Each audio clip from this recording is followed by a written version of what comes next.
हाय, hello, नमस्कार. कसे आहात तुम्ही सर्व? मजेत ना? तर सध्या पवित्र अधिक मास म्हणजेच पुरुषोत्तम मास सुरू आहे. हिंदू पंचांगानुसार साधारणपणे दर 3 वर्षांनी एकदा येणारा हा अत्यंत पुण्यदायी महिना मानला जातो.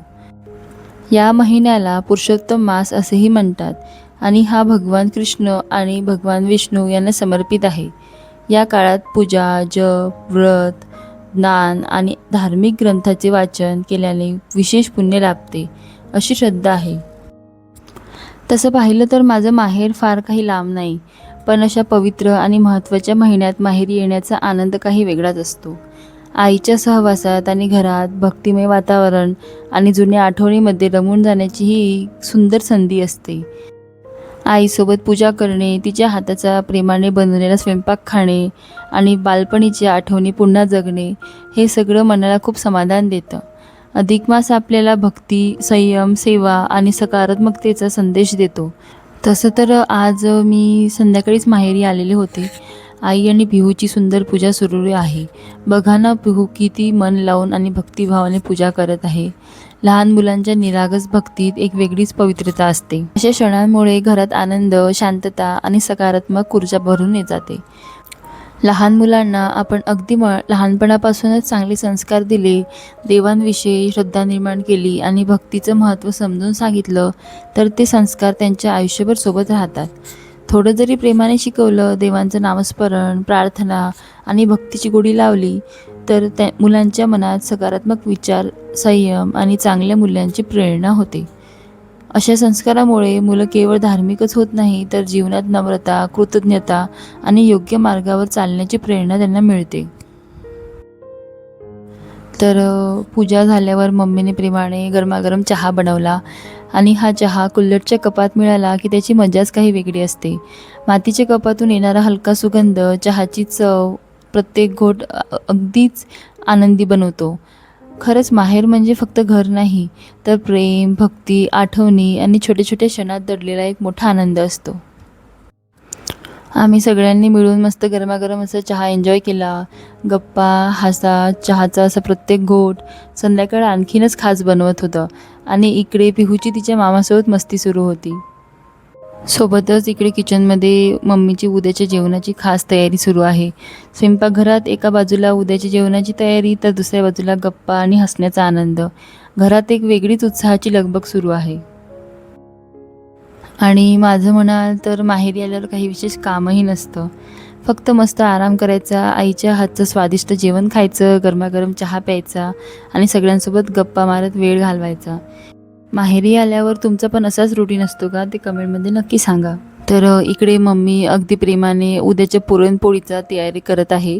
छान पुरण शिजत आहे आणि त्याचा गोड सुगंध संपूर्ण घरभर दरवळत आहे. चला तर आता तुम्हाला माझी माहेरची रूम दाखवते. ही फक्त एक खोली नाही, तर माझ्या कितीतरी गोड आठवणींचा खजिना आहे. या रूमच्या प्रत्येक कोपऱ्यात माझ्या बालपणीच्या आठवणी दडलेल्या आहेत. इथेच खेळले, अभ्यास केला, स्वप्न पाहिली आणि आयुष्यात कितीतरी सुंदर क्षण पण जगले. आपण कितीही मोठे झालो, कितीही दूर गेलो, तरी या माहेरची ही खोली नेहमीच आपल्या मनाच्या अगदी जवळ राहते. खरंच माहेरची रूम म्हणजे फक्त 4 भिंती नाहीत, तर आपल्या बालपणाचा, प्रेमाचा, असंख्य आठवणींचा सुंदर ठेवा असतो.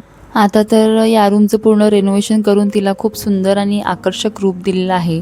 सगळं इतकं छान आणि व्यवस्थित दिसत आहे की त्या जुन्या आठवणी आणखीनच जिवंत झालेल्या आहेत. पूर्वी मात्र हीच रूम माझ्या छोट्याशा जगासारखी होती. मी काढलेली चित्रे या भिंतीवर लावायचे. अभ्यास काही महत्त्वाचं असलं की ते कागदावर लिहून भिंतीवर चिटकवून द्यायचे. परीक्षेच्या दिवसांमध्ये तर या भिंतीच माझ्या रिव्हिजनचा एक भाग बनायच्या. म्हणजे येता जाता नजरेसमोरून पूर्ण ते रिव्हिजनच होऊन जायची. हा माझा स्टडी टेबल आहे. आता हा नवीन बनवलेला आहे आणि खरंच खूप सुंदर आणि उपयोगी आहे. माझे जुना स्टडी टेबलही खूप छान होता आणि त्याच्याशीही अनेक आठवणी जोडलेल्या आहेत. त्याच स्टडी टेबलवर बसून मी कितीतरी तास अभ्यास केला, नोट्स लिहिल्या आणि परीक्षेची तयारीसुद्धा केली. या नवीन स्टडी टेबलची खास गोष्ट म्हणजे ही फोल्डेबल डिझाईन आहे. जेव्हा गरज असेल तेव्हा सहज उघडून घेता येतं आणि काम झाल्यावर पुन्हा बंद करून ठेवता येतं. त्यामुळे रूममध्ये भरपूर जागा मोकळी राहते आणि सगळं नीटनेटकं दिसतं.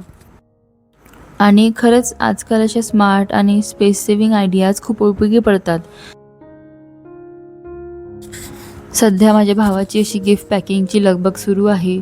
अधिक मासाच्या निमित्त तो सगळ्यांसाठी प्रेमाने गिफ्ट तयार करत आहे आणि मी सुद्धा त्याला मदत करत आहे. त्याला एकट्याला सगळं करावं लागू नये म्हणून मीही त्याच्यासोबत आहे. त्यामुळे त्याचं काम थोडं हलकं आणि सोपं होऊन जातं. अधिक मास म्हणजे पुरुषोत्तम मास हा अत्यंत पवित्र आणि पुण्यदायी महिना मानला जातो. हिंदू धर्मात या महिन्यात दान, जप, व्रत आणि सेवा यांना विशेष महत्त्व दिलं जातं. या काळात दान पुण्य केल्याने अनेक पटीने फळं मिळतात आणि अशी श्रद्धा आहे. गरजू लोकांना अन्नदान, वस्त्रदान, पाणीदान किंवा कोणतीही मदत करणे हे अत्यंत शुभ मानलं जातं. तसंच या महिन्यात चांगल्या कर्मांनी विशेष मान मिळतो. प्रत्येक लहान सणे सेवा करते, प्रेमाने केलेले दान, मनापासून केलेली भक्ती हे सगळं मनाला शांतता आणि समाधान प्राप्त करतो. अधिक मासात भगवान श्रीकृष्ण आणि भगवान विष्णूचं स्मरण, जप, पूजन केल्याने मनात सकारात्मक ऊर्जा निर्माण होते. खरंच अधिक मास आपल्याला शिकवतो की मोठं काही करण्यापेक्षा मनापासून केलेली छोटी सेवा देखील खूप मोठं पुण्य देऊन जातं. तर इथे आमच्या स्वयंपाकाची तयारीसुद्धा सुरू आहे. इथे नानीच्या घरी आल्यावर पिहूची काही वेगळीच मज्जा असते. इथे तिचं अगदी लाडाने स्वागत होतं. तिला तिच्या आवडणाऱ्या सगळ्या गोष्टी मिळतात. तिच्यासाठी खेळायला भरपूर वेळ, मनसोक्त मस्ती आणि आजूबाजूला सगळ्यांचं प्रेम यामुळे तिचे खूप खुश होऊन जाते. नानीकडे आल्यावर तिची लहानशी पंचायत चालतेच म्हणायची. तिच्या सगळ्या हट्टांची इथे लाडाने मान मिळतो. इथे तुम्ही बघू शकता माझ्या पप्पांनी फ्रीजमध्ये कितीतरी आईस्क्रीम भरून ठेवलेले आहे, ते म्हणजे स्पेशली पिहूसाठी. तिला आवडणाऱ्या गोष्टी आधीच तयार ठेवलेल्या असतात, त्यामुळे तिचा आनंद अजूनच वाढतो. कारण नाना नानी आणि तिचं नातं हे शब्दात न मावणारं असतं. नातीसाठी हे दोघे म्हणजे एक छोटंसं विश्व असतं, जिथे फक्त प्रेम, काळजी आणि भरपूर माया असते.